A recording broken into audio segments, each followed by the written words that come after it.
നൂറ്റാണ്ടുകൾ മുൻപ് വിശുദ്ധ ബോനിഫസ് എന്ന മിഷണറി ജർമ്മനിയിലെ കാടുകൾ നിറഞ്ഞ ഗ്രാമങ്ങളിലൂടെ സുവിശേഷം പ്രഘോഷിച്ച് സഞ്ചരിച്ചുകൊണ്ടിരുന്നു. അദ്ദേഹം അവിടെ കണ്ടുമുട്ടിയവർ നല്ല മനുഷ്യരായിരുന്നു. പക്ഷേ അവർ ചില പഴയ ആചാരങ്ങൾക്ക് അടിമപ്പെട്ടിരുന്നു. അതിൽ ഒരു പ്രധാന ആചാരമായിരുന്നു തോർ ദേവന് സമർപ്പിച്ച തണ്ടർ ഓക്ക് എന്ന ഓക്ക് വൃക്ഷത്തെ ആരാധിച്ചിരുന്നത്. മഞ്ഞുവീഴ്ചയുള്ള ഒരു ശീതകാല സന്ധ്യയിൽ ഗ്രാമവാസികൾ തണ്ടർ ഓക്കിന് മുന്നിൽ യാഗത്തിന് ഒരുങ്ങുമ്പോൾ വിശുദ്ധ ബോനിഫസ് ധൈര്യത്തോടെ മുന്നോട്ട് ചെന്നു.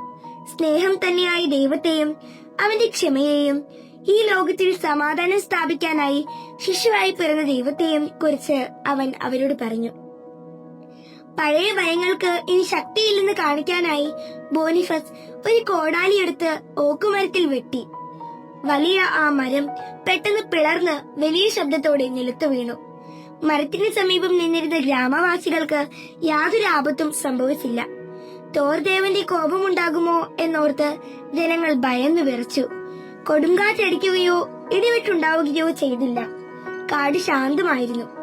വീണുകിടന്നിരുന്ന ഓക്കുവൃക്ഷത്തിന് സമീപത്തായി മഞ്ഞിൽ ചെറിയൊരു ഫിർ വൃക്ഷം പരിക്കൊന്നും ഏൽക്കാതെ നിൽക്കുന്നുണ്ടായിരുന്നു. ഈ രാത്രി മുതൽ ഈ ചെറിയ വൃക്ഷം നിങ്ങളുടെ പരിശുദ്ധ വൃക്ഷമാകട്ടെ എന്ന് ബോനിഫസ് പറഞ്ഞു.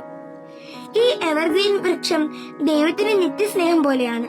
ദൈവത്തിങ്കിലേക്ക് ഉയരേണ്ട നമ്മുടെ ഹൃദയങ്ങൾ പോലെയാണ് സ്വർഗത്തിലേക്ക് ചൂണ്ടി നിൽക്കുന്ന ഇതിന്റെ കൊമ്പുകൾ. ഉണ്ണിയേശുവിന്റെ വൃക്ഷമെന്ന് ഇത് വിളിക്കപ്പെടും. ആ അത്ഭുതവും വാക്കുകളും കേട്ട് ഗ്രാമവാസികളുടെ ഹൃദയം നിറഞ്ഞു. അവർ ആ ചെറിയ ഫിർ വൃക്ഷം വീട്ടിലേക്ക് കൊണ്ടുപോയി.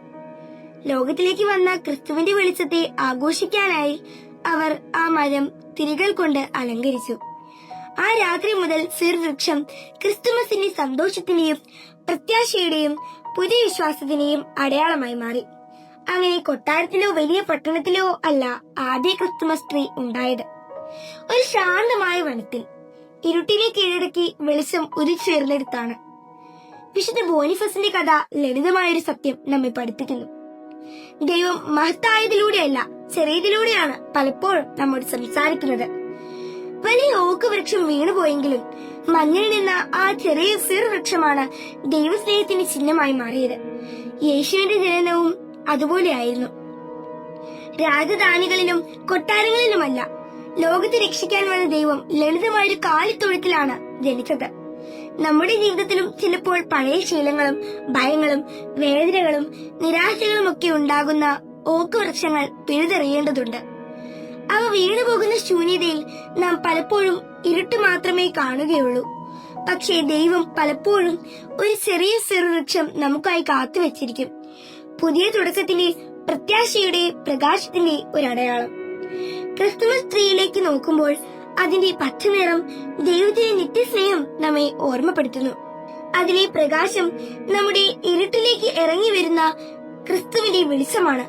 മുകളിലേക്ക് ചൂണ്ടി നിൽക്കുന്ന അതിന്റെ കൊമ്പുകൾ ദൈവത്തിലേക്കുള്ള നമ്മുടെ യാത്രയെ ഓർമ്മിപ്പിക്കുന്നു. ഈ ക്രിസ്മസ് കാലത്ത് ദൈവം നമുക്കായി നട്ടിട്ടുള്ള പ്രത്യാശയുടെ ക്രിസ്മസ് ട്രീകൾ കാണാൻ കൃപ നൽകണമേ എന്ന് നമുക്ക് പ്രാർത്ഥിക്കാം. സ്നേഹപൂർവ്വം ഫാദർ പോൾ മോറേലി.